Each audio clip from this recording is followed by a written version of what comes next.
सबको प्रभु यीशु मसीह के नाम में जय मसीह के दोस्तों, एक बार फिर से स्वागत है आप सबका एक और नए वीडियो के साथ। जैसे कि आप सब जानते हैं कि हमने वीडियो सीरीज शुरू किया है जिसका नाम है power of the positive no, और इसमें हम बात कर रहे हैं बाइबल के कुछ कैरेक्टर्स की जिन्होंने नो कहा और इतिहास को बदल दिया।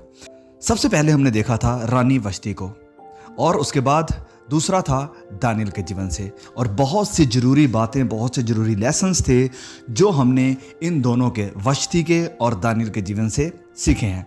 तो आज जिस कैरेक्टर के बारे में हम बात करने वाले हैं उसका नाम है यूसुफ। जी हाँ, यूसुफ। और यूसुफ की कहानी एक ऐसी कहानी है जिसको शायद आप लोग बहुत ही अच्छी तरह जानते होंगे। तो यूसुफ का पिता था याकूब, और याकूब के 12 बेटे थे, और इन 12 में से याकूब यूसुफ को सबसे ज़्यादा प्यार करता था, और इस कारण यूसुफ के भाइयों के अंदर यूसुफ के प्रति नफरत और जलसी थी। बात सिर्फ यहीं तक सीमित नहीं थी। जब यूसुफ ने अपने सपनों को जो परमेश्वर ने उसे दिखाए थे अपने भाइयों के साथ शेयर किया, उन्हें बताया, तो उन लोगों को और भी गुस्सा आया और उनकी नफरत और भी बढ़ गई। क्योंकि यूसुफ उनसे कहता था कि मैंने स्वप्न में देखा है कि मैं आप सब के ऊपर राज्य कर रहा हूं और आप सबसे एक बड़ा इंसान बन चुका हूं। इस नफरत और जलसी की वजह से यूसुफ के भाइयों ने पहले तो उसे मारने की कोशिश की, फिर उसे मारने की बजाय मुसाफिरों को बेच दिया जो कि मिस्र को जा रहे थे। मिस्र में यूसुफ को पोतीफर के यहाँ बेच दिया गया और वह एक गुलाम की ज़िंदगी जीने लगा। लेकिन यह जवान लड़का यूसुफ परमेश्वर के बहुत करीब था। वह एक अनजान देश में भी परमेश्वर की आज्ञाओं के प्रति वफादार था, वह ओबीडिएंट था, और इस कारण वचन में लिखा है, उत्पत्ति अध्याय 39 वचन 2 में, यहोवा उसके संग था, सो वह भाग्यवान पुरुष हुआ। Lord was with Yusuf and he became a successful man. परमेश्वर के अनुग्रह की वजह से उसके मालिक पोतीफर की दया की निगाह यूसुफ पर पड़ी और उसे सारे घर का ओवरसीयर यानी सर्वेक्षक या एक लीडर बना दिया गया। अब पोतीफर की एक पत्नी थी जो कि बहुत ही खूबसूरत थी, और दूसरी तरफ यूसुफ था, जवान, बलवान और हैंडसम यंग बॉय। अब ये पोतीफर की पत्नी, जो हम कह सकते हैं कि यूसुफ के साथ काफ़ी उसका लगाव हो गया था, क्योंकि यूसुफ सारे घर का लीडर था और वह उसे देखती थी हर रोज़ घर में आते जाते, काम को देखते हुए, और पोतीफर की पत्नी यूसुफ के प्रति गलत सोचने लगी और हर रोज़ उसे बोलती रही, उसे कहती रही कि वह उसके साथ सोए। लेकिन यूसुफ एक सच्चा, अच्छा, डिसिप्लिन्ड जवान था। वह उसे नो कहता रहा, उसके ऑफर्स को मना करता रहा। लेकिन एक दिन जब घर में कोई ना था, तो वचन में हम पढ़ते हैं, लिखा है कि तब उस स्त्री ने उसका वस्त्र पकड़कर कहा कि मेरे साथ सो। पर ध्यान से सुनिए, पर वह अपना वस्त्र उसके हाथ में छोड़कर भागा और बाहर निकल गया। हम वचन 9 में पढ़ते हैं, तो वहां पर यूसुफ कहता है कि मैं अपने स्वामी, अपने मालिक के साथ ऐसा अपराध नहीं कर सकता, ऐसी दुष्टता करके परमेश्वर का अपराधी नहीं बन सकता। अब सुनिए, अब वह तो मिस्र में था, घर से मीलों दूर, किसी को भी पता नहीं चलता, लेकिन नहीं, उसने नो कहा, उसने ना कह दिया। और जब उसने नो कहा, फिर आखिरी बार वह पोतीफर की पत्नी से भागा। पहले नो, फिर भागा। लेकिन जब वह सही वजह के लिए भागा, तो उस पर इल्ज़ाम लगाया गया कि उसने रेप करने की कोशिश करी है, और इस इल्ज़ाम की वजह से उसे जेल में डाल दिया गया। लेकिन जेल में अब सुनिए, दुनिया की नज़रों में तो यूसुफ बहुत गलत था। वह एक रेपिस्ट था, वह गलत सोचने वाला था, वुमेनाइजर था, और भी कई तरह के इल्ज़ाम उसके ऊपर लगाए जा सकते हैं। लेकिन परमेश्वर की नज़रों में वह एक सच्चा, पवित्र जन था, वफादार था और डिसिप्लिन्ड था, और इस कारण इस कारण ध्यान ध्यान से सुनिए, इस कारण परमेश्वर ने उसे जेल से निकाला, उसे फिर खड़ा किया और फिरौन के अंडर में, जो कि उस समय मिस्र का बादशाह था, उसके अंडर में उसे मिस्र का प्राइम मिनिस्टर यानी प्रधानमंत्री बना दिया गया। यूसुफ ने ये फेवर कैसे पाया? क्योंकि उसने परमेश्वर को मानते हुए, परमेश्वर के वचनों को मानते हुए, परमेश्वर की सामर्थ्य के साथ अभिलाषाओं को और हर प्रकार की टेम्पटेशन को ना कहा था। उसके अंदर सेल्फ कंट्रोल था। एक सच्चे मसीही का चिन्ह ये भी है कि उसके अंदर सेल्फ कंट्रोल है, उसके अंदर संयम है, क्योंकि ये पवित्र आत्मा के 9 फलों में से एक है। वचन में संत पौलुस तिमोथियस से कहते हैं, पहला तिमोथियस अध्याय 5 वचन 22 में, अपने आप को पवित्र बनाए रख, अपने आप को पवित्र बनाए रख। लेकिन ऐसे संसार में और ऐसे वक्त में जिसमें हम रह रहे हैं, कोई कैसे पवित्र रह सकता है, कैसे पवित्र बन सकता है? हर तरफ से टेम्पटेशंस है, हर तरफ से हमें पीछे खींचने की शैतान कोशिश कर रहा है। तो फिर ऐसे माहौल में हम कैसे पवित्र रह सकते हैं? कैसे हम इन सारी अभिलाषाओं को ना कह सकते हैं? तो सुनिए, अब ध्यान से सुनिए मुझे। सबसे पहली बात, ओबे गॉड, परमेश्वर के वचन का पालन करें। जब हम वचनों का पालन करेंगे तो हम ऑब्वियसली हर बुराई से दूर रहेंगे। परमेश्वर को जानना और उसके वचनों का पालन करना पवित्र जीवन जीने की एक चाबी है। This is the key to stay pure. यूहन्ना अध्याय 17 वचन 17 में लिखा है कि सत्य के द्वारा उन्हें पवित्र कर, सत्य के द्वारा उन्हें पवित्र कर, तेरा वचन ही सत्य है। परमेश्वर के वचन अपने दिल में रखना हमें पाप से या बुराई से दूर रखता है। भजन संहिता 119 वचन 11 में दाऊद लिख रहे हैं, वह कहते हैं कि मैंने तेरे वचन को हृदय में रख छोड़ा है कि तेरे विरुद्ध पाप ना करूं। जैसे मैंने पहले भी एक वीडियो में कहा था कि किसी ने बहुत खूब कहा है कि या तो परमेश्वर का वचन आपको पाप से दूर रखेगा और या फिर पाप आपको परमेश्वर के वचन से दूर रखेगा।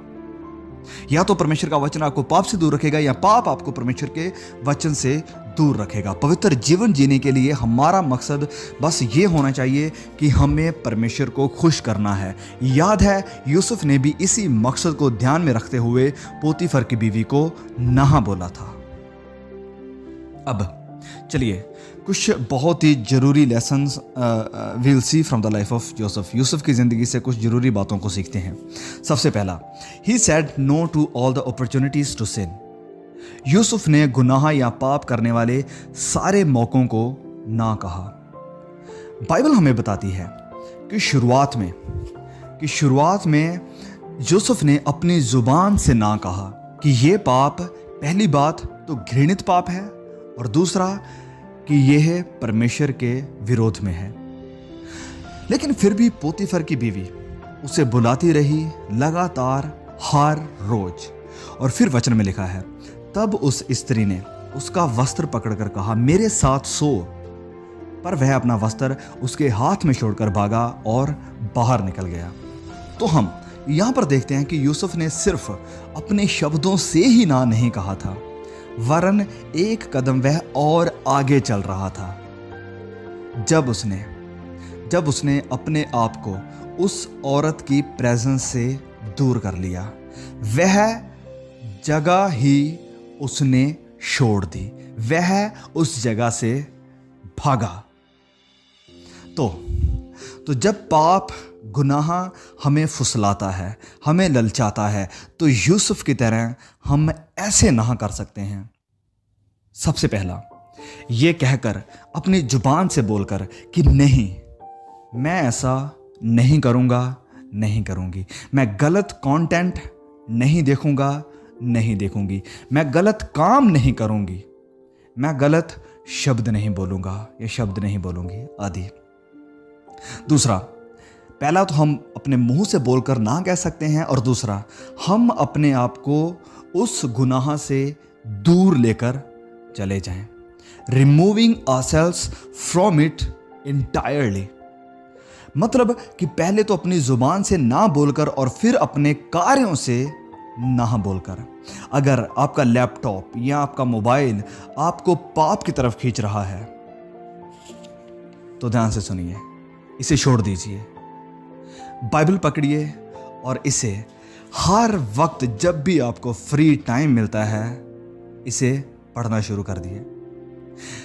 मसीह इतिहास के बहुत ही मशहूर कमेंटेटर मैथ्यू हेनरी, उन्होंने कहा है कि अगर हम सच में पाप नहीं करना चाहते, सच में, तो आइए इससे ऐसे भागें जैसे एक पंछी फंदे से, जाल से भागता है, और जैसे एक छोटा हिरन शिकारी को देखकर भागता है उससे। तो हां, बिल्कुल सही कहा सर मैथ्यू हेनरी ने कि पाप वाकई में एक फंदे के जैसा, एक जाल के जैसा, एक शिकारी के जैसा है, जिसका मकसद है हमें कैद करना, हमें जकड़ना और हमारा नुकसान करना। तो क्या हम यूसुफ की तरह मौका मिलने पर ना कहने के लिए तैयार हैं? क्या इससे भागने के लिए तैयार हैं? अगर नहीं तो आपको डरना चाहिए। मैं फिर से कहता हूं, डरना चाहिए उससे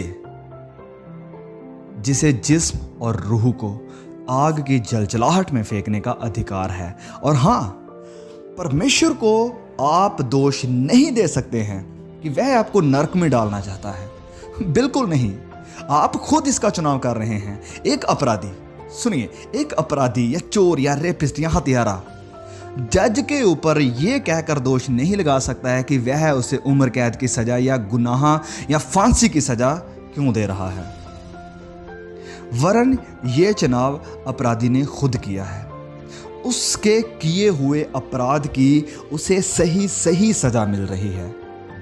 इसी प्रकार वचन कहता है कि पाप की मजदूरी, कमाई, वेजेस मृत्यु है। सवाल हम सब के लिए कि क्या हम यूसुफ की तरह बन रहे हैं या फिर अपने आप को बुराई की तरफ खुद लेकर जा रहे हैं? क्या हम भाग रहे हैं पाप से दूर या हम भाग रहे हैं पाप की तरफ? क्या हम पाप को हां कह रहे हैं या ना कह रहे हैं? अब दूसरा लेसन जो यूसुफ के ज़िंदगी से हमें सीखने को मिलता है वो ये है कि Yusuf's heart was set to honour God and that kept him pure. Yusuf का मन परमेश्वर को महिमा देने, उसे खुश करने में लगा था और इसी बात ने उसे पवित्र रखा। जब हमारा मन शुद्ध है, हमारे विचार शुद्ध हैं, हमारे ख्याल शुद्ध हैं, तो हमारे कार्य, हमारे काम भी शुद्ध होंगे। प्रेरित पौलुस ने ये वचन हजारों साल बाद लिखे थे, लेकिन यूसुफ ने इन्हें अपने जीवन में प्रैक्टिकली लागू भी कर लिया था। इन वचनों के अनुसार उसने अपना जीवन भी व्यतीत कर लिया था। और वचन है, लिखा है कि व्यभिचार से बचे रहो। इंग्लिश में लिखा है फ्ली, मतलब भागो। जितने और पाप मनुष्य करता है वह देह के बाहर है, परंतु व्यभिचार करने वाला अपनी ही देह के विरुद्ध पाप करता है। पहला कुरिन्थियों अध्याय 6 वचन 18। तो यहां पर बार बार हम वचन को पढ़ रहे हैं, यहां लिखा है व्यभिचार। व्यभिचार का मतलब कुछ और है, लेकिन अगर हम इसे इंग्लिश में देखते हैं, इंग्लिश में लिखा है सेक्सुअल इमोरैलिटी, जिसका क्लियरली मतलब यह है कि किसी भी प्रकार की शारीरिक अभिलाषा, वो चाहे पोर्नोग्राफी हो, वो चाहे गंदी बातें हो, वो चाहे गलत कंटेंट को देखना हो, या किसी भी प्रकार की सेक्सुअल स्टिमुलेशन।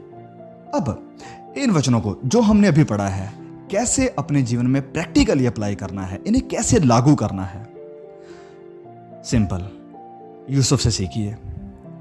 जी हाँ, यूसुफ से सीखिए। वो यंग था, जवान था, उसके पास ताकत थी, उससे सीखिए। उसके पास शायद इतनी नॉलेज नहीं थी जितनी आज हमारे पास है, लेकिन उसके मन में परमेश्वर के प्रति प्यार था। उसका मन परमेश्वर को खुश करने में लगा था। इसी कारण परमेश्वर ने उसे परीक्षा यानी प्रलोभन, हर प्रकार की टेम्पटेशंस को ना कहने और उनसे भागने की सामर्थ्य। क्या हम परमेश्वर के प्रति वफादार हैं? क्या हमारा मकसद परमेश्वर को खुश करना है? क्या हमारा मन परमेश्वर को खुश करना चाहता है? अगर हाँ, तो परमेश्वर का आत्मा आपकी मदद करेगा कि आप टेम्पटेशन से, प्रलोभन से दूर भागें और इन्हें नो कह सकें। परमेश्वर इस वचन के द्वारा आप सबको बहुत ज़्यादा आशीष दे। तो प्लीज़ इस मैसेज को अपने जवान भाई बहनों, दोस्तों, रिश्तेदारों के साथ शेयर जरूर करिए। फिर मिलेंगे बहुत जल्द ऐसे ही एक और नई वीडियो के साथ। तब तक के लिए सभी को जय मसीह की।